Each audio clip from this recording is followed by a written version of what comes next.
lovely people. Okay, so we're live again. It's very exciting this week. Come forward, Matt, come forward. Well, apart from we have got, I know last week we didn't have Rat Boy, but he's back. Look at him.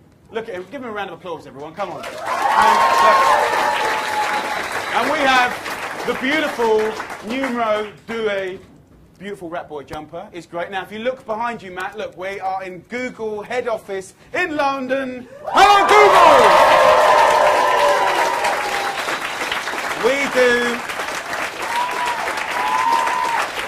We love a bit of Google, and we love it. So what we're going to do, we're going to keep it quick. We're going to do 2 dishes. We're going to do the most perfect mushrooms. Camera down. We've got wild mushrooms. You could do this with portobello mushrooms, field mushrooms, button mushrooms. I've got some nice wild mushrooms here, some girole here, some bluets, and some morels. But this method that I'm going to show you for cooking mushrooms is a brilliant method that you'll use for the rest of your life, whether you're putting it in pasta or risotto or making a soup or putting it on a pizza or whatever. Okay, so we're doing that. Then we're doing steak, the perfect steak. I know you guys love it. Here we go. We've got some ribeye here on the bone. Great. We've got a beautiful ribeye there. Look at the marbling of that. Can you get a nice close-up of that big boy? So we're looking for good quality meat that's been hung for about 26 days. You've got beautiful marbling there. I'm going to teach you how to cook that. We've got fillets. So I'm going to cook one of these guys. We've got a nice T-bone here as well. So I want to give you the basic technique. Look, I know it's really basic, guys, but I want to give you the perfect way to cook the perfect steak, right? Because, you know, we love it. But then I'm going to show you a new technique called dressing the board, which makes it extra juicy and delicious, okay? First, before I start cooking this steak and doing the mushrooms, it's the last week of Food Revolution in America. You know, we get a new superintendent who's let us back in the schools. He's banning the flavoured milk. He's got rid of the dodgy old mystery meat corn dogs and nuggets and all of that kind of stuff. So progress has been made, so it was worth it in the end. But please watch it, and it finished off with Jimmy Kimmel, and he was absolutely hilarious. So nice one, Jimmy. Now, let's start. I've got induction hobs here. Hopefully, I've got the hang of it now. So I'm going to turn it down because it looks scarily hot. We're going to go salt and pepper. Right? You can do marinades, absolutely. I tend, actually, with beef, not to. Right? I don't know why. I just don't. Lamb, I do marinade. Chicken, I do marinade. Beef, I just don't. Okay? So season nicely all over, salt and pepper. Then we've got a hot pan over here. Fan goes on if you had one. Open the window, whatever. Pour a drink, right? And we're going to go into the pan with some sort of groundnut oil or some sort of highly filtered, sort of cheaper olive oil, and we're going to put the steak straight in. Now we want searing, scalding heat, right? Not a hot pan, not a warm pan, searing pan, okay? And we're going to try, if you imagine, meat is basically made up, it's moisture, it's like we are, okay? So if you've got heat coming from here, it's pushing the moisture up. And if you've ever cooked a steak and you end up with a little pool of juice at the top, that's because you're not turning it. So it's pushing moisture up, and what you need to do is keep turning it every minute so you have a really beautiful, even cooking and a nice caramelized crust. Mushrooms. So with these wild mushrooms, or any mushrooms, I tend not to wash them, okay? I brush them, use a cloth, get rid of them. If you're washing them, they get soggy, they're watery, you don't really get that beautiful flavour. So I'm just going to go through these mushrooms and just pull them apart. I've got a mixture. Even in supermarkets now, you can get an array of mushrooms, farmed, even some wild stuff. I'm counting a minute over here. So Matt, over to that pan, my rude boy brother. And we are going to turn this. Have a look at that. Look, wait for the fat dancing. Have a look at that, okay? Turn it. We've already got wonderful colour happening here. I'm going to turn it up to 10. Okay, so back to the mushrooms. So I'm turning that steak every minute. And it is actually quite a good little trick. If you touch your thumb and your forefinger, I guess it's your forefinger here. Everyone do that. Put your hands in the air.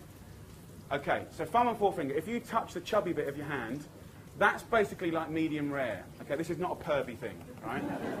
If you touch your second finger, that's like kind of medium, right? And if you touch the third one, that's medium well. And if you go to the fourth little finger, that's kind of more like a well done. Now, it's a rough guide. Rosemary, a natural antidepressant, so anyone that's depressed, that's what you want to be growing. The natural oils in this is fantastic. What we can do over here, big fella, like if you can be bothered or if you want to invest in flavour, right, we're going to just cut a bit of garlic. This is what I love to do. You come over here, Matt. we're going to get this like a little brush, and we just pat the meat.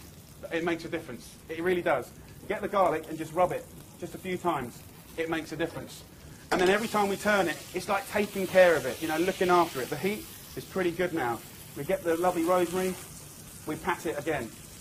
Here we go, rub it with garlic. So I'm going to come back to that. Let's get some mushrooms going. Let's go full whack on this pan. I think I'm getting the hang of these induction hobs now. Hallelujah. Okay, so we're going to go in the pan straight away with olive oil. The cheaper olive oil, like I said earlier, the filtered stuff. I'm going to go in with my mushrooms. Okay, I'm going to peel the stuff in there. I've got a nice array of mushrooms. Any big ones I can tear up, you know, break up. I like to see some natural shape in there as well.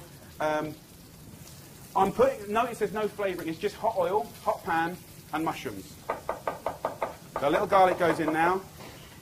And what I love, love, love to put in with mushrooms is thyme. I'm going to go straight in here. I'm going to screw it up in a ball, get the oils going, and I'm just going to rip them up like that. Let's go back to our meat and give it some love. Have a little feel. Feel my thumb. Yes, it's my thumb. Okay, here we go. Turn that around. Okay, I'm pleased. We're going to just toss this around. So wild mushrooms and steak. Great little combo. I think we're on full whack. That's good.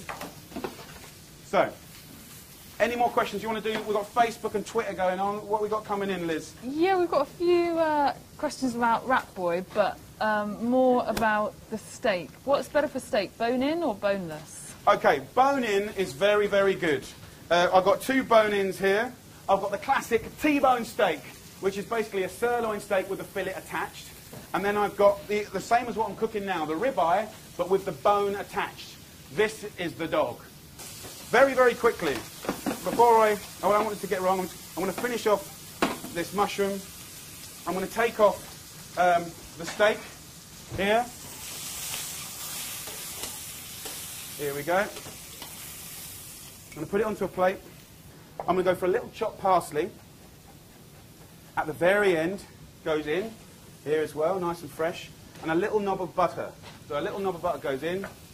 And then what you can do is as that melts, you just mix that up like that.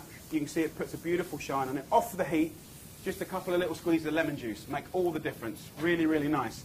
Literally, you get yourself a beautiful chopping board. You finely slice, say, some parsley. The nice thing about this is you can make it your own. Like if you want to go Italian-inspired or if you want to go Asian-inspired, you can really chop up the relevant herbs or flavours. You know, tarragon and beef is... I've got some tarragon, it's a pretty good combo. I'm going to have a little bit of garlic. And essentially I'm going to make a dressing on a chopping board.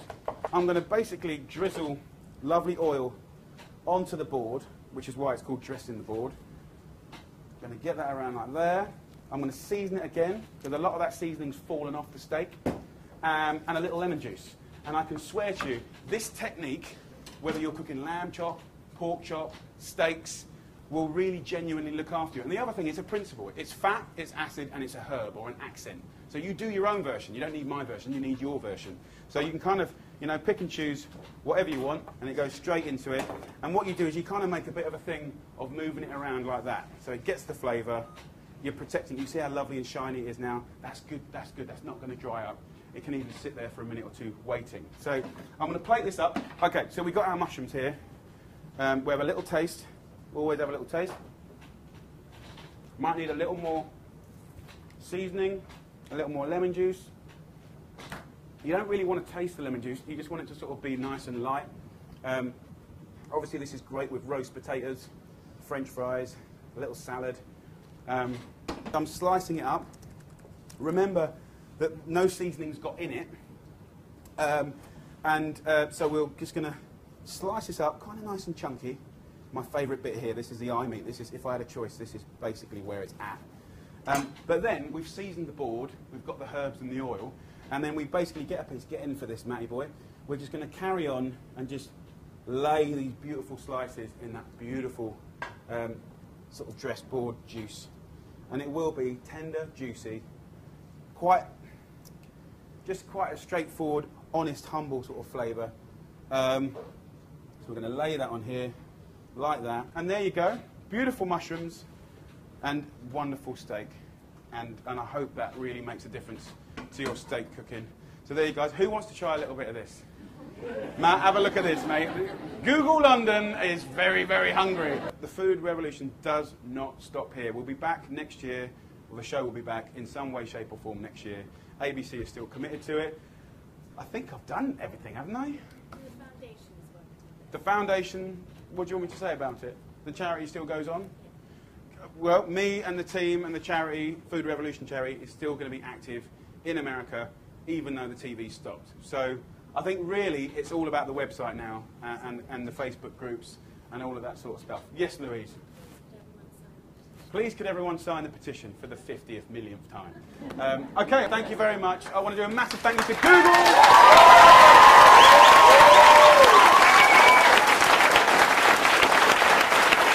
Yes. Thank you very much. See you next week. Lots of love from Mr. Oliver. Thank you guys.